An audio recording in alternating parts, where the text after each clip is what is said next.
Assalamualaikum warahmatullahi wabarakatuh. Perkenalkan, nama saya Nika Nurhalisa dengan NIM 2223026185. Program studi PGSD semester 5 kelompok 1.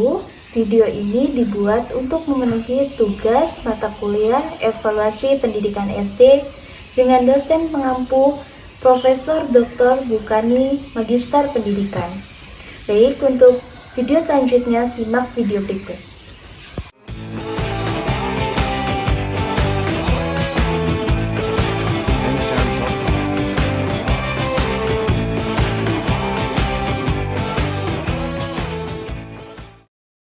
Pada video kali ini saya akan membahas terkait dengan evaluasi pendidikan SD. Adapun 6 pokok pembahasan yang akan saya bahas pada video kali ini: 1. Makna evaluasi pembelajaran. 2. Fungsi evaluasi pembelajaran. 3. Manfaat evaluasi pembelajaran. 4. Jenis evaluasi pembelajaran. 5. Prinsip evaluasi pembelajaran. 6. Tahapan evaluasi pembelajaran. Untuk pembahasan yang pertama yaitu makna evaluasi pembelajaran. Evaluasi merupakan proses yang dilakukan secara sistematis dan berkelanjutan untuk menilai keberhasilan suatu kegiatan dengan membandingkan tujuan yang telah ditetapkan dengan hasil yang dicapai. Evaluasi bertujuan untuk mengumpulkan informasi yang berguna sebagai bahan pertimbangan dalam mengambil keputusan terkait keberlanjutan suatu program atau kegiatan. Dalam konteks pembelajaran, evaluasi berfokus pada pencapaian peserta didik di ranah kognitif, afektif, dan psikomotor, serta mengidentifikasi kemajuan dan hambatan yang dihadapi. Evaluasi ini dilakukan oleh guru atau tenaga pendidik lain dan menyediakan informasi penting untuk perbaikan proses pembelajaran agar tujuan pendidikan tercapai sesuai dengan kriteria yang ditetapkan. Selanjutnya yaitu fungsi evaluasi pembelajaran. Yang pertama yaitu fungsi penilaian. Evaluasi pembelajaran berfungsi untuk menilai capaian hasil pembelajaran. Dari hasil evaluasi terhadap program pembelajaran, kita dapat menilai tercapai tidaknya tujuan program pembelajaran yang dilaksanakan. Dengan melakukan evaluasi pembelajaran, kita dapat menilai efektivitas program pembelajaran yang telah dilaksanakan. Efektivitas itu dapat dilihat dari besarnya perubahan tingkah laku peserta didik sebagaimana telah ditetapkan dalam tujuan pembelajaran. Sebagai contoh, dalam mata pelajaran matematika, jika tujuan pembelajaran adalah agar siswa mampu menyelesaikan soal dengan benar, evaluasi dapat dilakukan melalui tes. Jika banyak siswa berhasil menjawab dengan baik, ini menunjukkan efektivitas program pembelajaran. Namun, jika hasil tes menunjukkan banyak siswa mengalami kesulitan, maka program tersebut perlu diperbaiki atau disesuaikan untuk mencapai tujuan yang diharapkan. Yang kedua yaitu fungsi diagnostik. Evaluasi pembelajaran juga berfungsi sebagai alat untuk mendiagnosis kesulitan dan perkembangan belajar peserta didik. Dari segi kesulitan belajar, hasil evaluasi dapat digunakan untuk mengidentifikasi jenis dan tingkat kesulitan yang dihadapi peserta didik. Tingkat kesulitan yang dialami oleh peserta didik mencerminkan sejauh mana mereka telah mengalami perkembangan dalam belajar.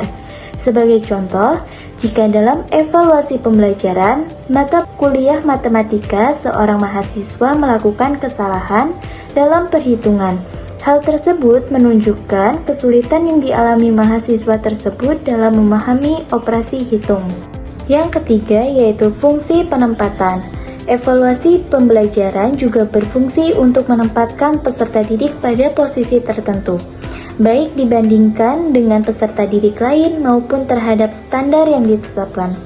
Dari hasil evaluasi, guru dan pengambil kebijakan pendidikan dapat menempatkan peserta didik dalam kelas atau kelompok tertentu, menentukan apakah peserta didik telah mencapai ketuntasan belajar serta menetapkan kelayakan mereka untuk menerima sertifikat kelulusan. Sebagai contoh, Setelah melaksanakan ujian akhir semester, seorang guru mengkelompokkan siswa berdasarkan hasil evaluasi.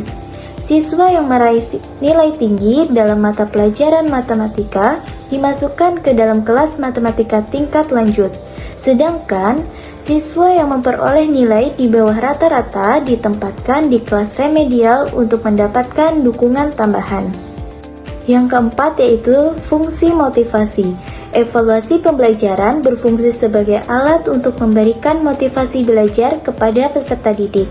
Ketika akan dilakukan evaluasi, peserta didik cenderung meningkatkan kesiapan belajarnya karena ingin meraih nilai yang baik. Peserta didik yang mendapatkan nilai tinggi akan termotivasi untuk mempertahankan atau meningkatkan prestasi mereka.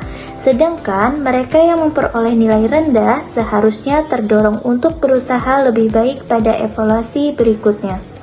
Misalnya, menjelang ujian akhir semester, seorang guru memberikan latihan soal kepada siswa, menyadari bahwa hasil latihan ini akan menjadi bagian dari penilaian bahwa siswa yang mulai belajar lebih giat dan mendalami materi yang telah diajarkan.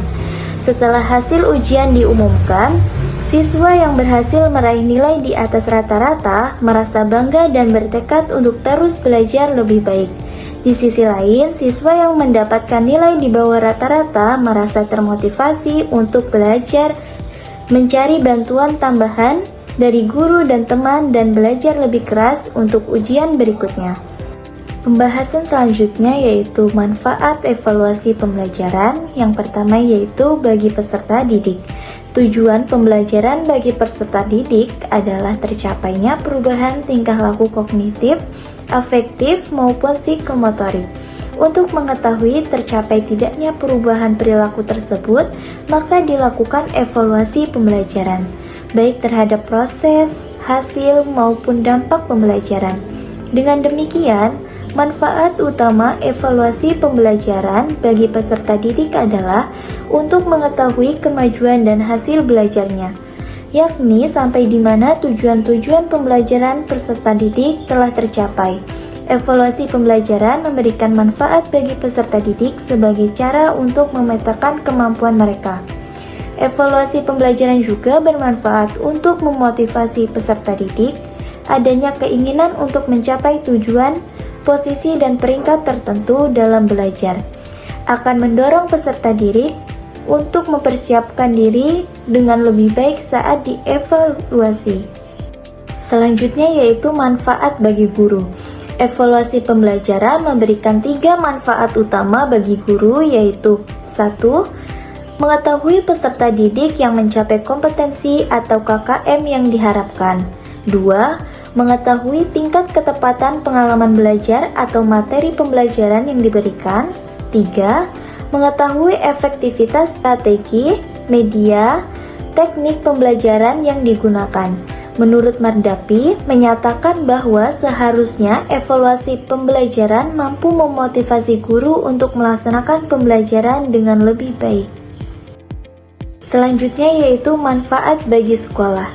Evaluasi pembelajaran memberikan manfaat bagi sekolah. Pada hakikatnya, tercapai tujuan pembelajaran oleh peserta didik juga merupakan tujuan pendidikan bagi sekolah yang disebut sebagai tujuan institusional. Artinya, dengan mengetahui keberhasilan pembelajaran dan capaian tujuan pembelajaran, maka sekolah juga mengetahui tercapai tidaknya tujuan institusionalnya sebagai lembaga penyelenggara program pendidikan. Hasil belajar peserta didik merupakan cermin dari kualitas dan keberhasilan tujuan sekolah. Dengan evaluasi pembelajaran, idealnya mampu mendorong sekolah untuk mencapai kinerja dan kualitas pendidikan yang lebih baik. Selain itu, evaluasi pembelajaran bermanfaat bagi sekolah untuk merencanakan program pendidikan dan menilai ketepatan kurikulum yang digunakan. Selanjutnya yaitu manfaat bagi orang tua. Evaluasi pembelajaran sangat bermanfaat bagi orang tua untuk melihat keberhasilan pendidikan anak-anaknya. Dari hasil evaluasi pembelajaran, orang tua mengetahui apakah anak-anaknya telah memperoleh hasil belajar yang diharapkan, hasil evaluasi pembelajaran di sekolah yang digunakan untuk orang tua untuk membimbing kegiatan belajar anaknya di rumah. Bahkan dari hasil evaluasi pembelajaran, orang tua dapat merencanakan arah pendidikan dan karir anak-anaknya di masa depan. Pembahasan selanjutnya yaitu jenis evaluasi pembelajaran. Secara umum, evaluasi pembelajaran dapat dibedakan menjadi 3 jenis, yaitu evaluasi formatif, evaluasi subsumatif, dan evaluasi sumatif. Pembagian ini didasarkan pada waktu pelaksanaan, tujuan, dan cakupan materi yang dievaluasi. Yang pertama yaitu formatif. Evaluasi formatif adalah evaluasi pembelajaran yang dilakukan untuk mengukur capaian sebagai materi pembelajaran yang telah diajarkan, baik untuk 1 kali pertemuan, 1 pokok bahasan, atau beberapa pokok bahasan. Contohnya, termasuk ulangan harian dan evaluasi yang dilakukan selama proses pembelajaran. Tujuan dari evaluasi formatif adalah untuk memperbaiki bagian tertentu dari pembelajaran atau penyediaan data tentang kemajuan serta hambatan belajar peserta didik yang dapat menjadi umpan balik bagi guru.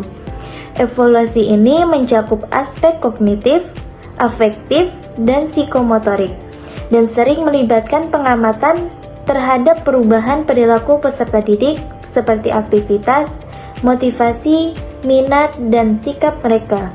Hasil evaluasi formatif juga digunakan sebagai pertimbangan dalam menentukan hasil evaluasi akhir. Jenis yang kedua yaitu subsumatif. Evaluasi subsumatif adalah bentuk penilaian yang dilakukan di tengah proses pembelajaran untuk mengukur kemajuan peserta didik terhadap tujuan pembelajaran yang lebih spesifik, tetapi tidak mencakup keseluruhan materi yang diajarkan. Evaluasi ini biasanya dilakukan setelah pengajaran beberapa pokok pembahasan, bertujuan untuk memberikan umpan balik kepada guru dan siswa mengenai pemahaman dan keterampilan yang telah diperoleh sebelum mencapai evaluasi sumatif di akhir periode belajar. Contoh dari evaluasi subsumatif termasuk ulangan tengah semester atau kuis setelah beberapa sesi pembelajaran. Hasil dari evaluasi ini dapat digunakan untuk menyesuaikan strategi pengajaran dan membantu siswa untuk memperbaiki area yang masih lemah sehingga meningkatkan kesiapan mereka untuk menghadapi evaluasi akhir. Jenis evaluasi pembelajaran yang terakhir yaitu sumatif. Evaluasi sumatif adalah evaluasi pembelajaran yang dilaksanakan setelah 1 paket pembelajaran telah diberikan. Evaluasi ini biasanya dilaksanakan di akhir program pembelajaran. Biasanya pada akhir semester, saat kenaikan kelas atau saat kelulusan, ujian akhir semester dan ujian kelulusan dapat digolongkan ke dalam jenis evaluasi sumatif.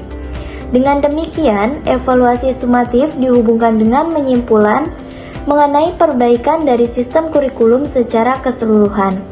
Evaluasi sumatif mencakup materi pembelajaran yang lebih luas dan komprehensif dibandingkan evaluasi formatif. Selain pengumpulan data dari pelaksanaan tes seperti ujian semester, evaluasi sumatif juga mencakup data mengenai kemajuan belajar peserta didik yang diperoleh dari evaluasi formatif.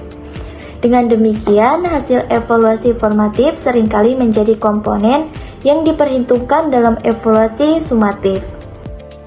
Pembahasan selanjutnya yaitu prinsip evaluasi pembelajaran. Yang pertama yaitu komprehensif. Evaluasi pembelajaran yang efektif harus bersifat menyeluruh atau komprehensif, mencakup berbagai aspek perilaku yang diukur, karakteristik objek yang dinilai, dan substansi materi yang dievaluasi. Misalnya, jika kita menggunakan tes untuk menilai hasil belajar, item-item dalam tes tersebut harus mencakup seluruh materi pelajaran yang telah diajarkan serta mengukur semua tujuan pembelajaran yang telah ditetapkan. Yang kedua yaitu kontinu. Evaluasi pembelajaran harus mengikuti prinsip kesinambungan atau kontinuitas. Hasil pembelajaran biasanya berupa aspek psikologis yang bersifat laten, sehingga perkembangannya sangat dinamis.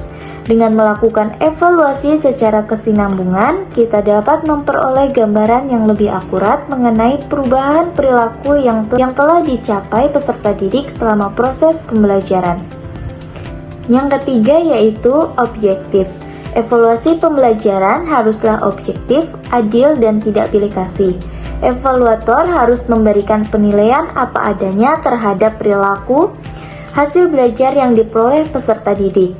Setelah mengikuti pembelajaran, objektivitas evaluator akan sangat membantu memberikan gambaran yang lebih nyata tentang hasil belajar, termasuk kemungkinan adanya hambatan-hambatan belajar sehingga dapat ditentukan tindak lanjut dan perbaikan sistem pembelajaran.